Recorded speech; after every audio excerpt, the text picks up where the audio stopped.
Okay, so here I'm going to show you how to do the occlusal films for the maxillary and mandibular. You're just going to set it in the patient's mouth. I brought the edge of the sensor up to their occlusal plane. Make sure that the smooth part, the part that captures the image, is up if you're taking a maxillary. Don't get it upside down, right? So the smooth part faces up if you're taking a maxillary. And then you're just going to kind of center it.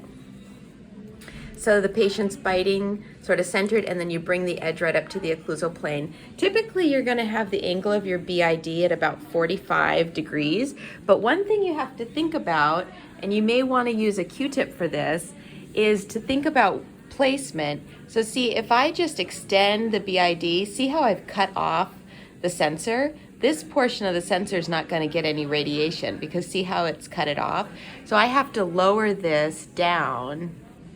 I have to lower this down a little bit. Oh, let me get to stretch this out. Sorry, you guys. Okay, see if I can do this again.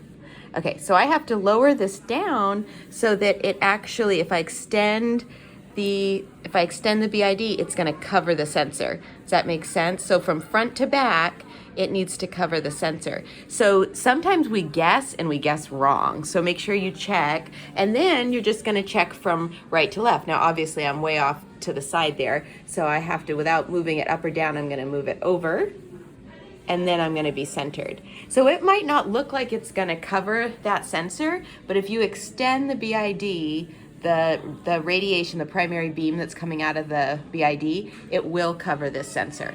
So that's for the maxillary one, and then I'm going to put this down and show you the mandible.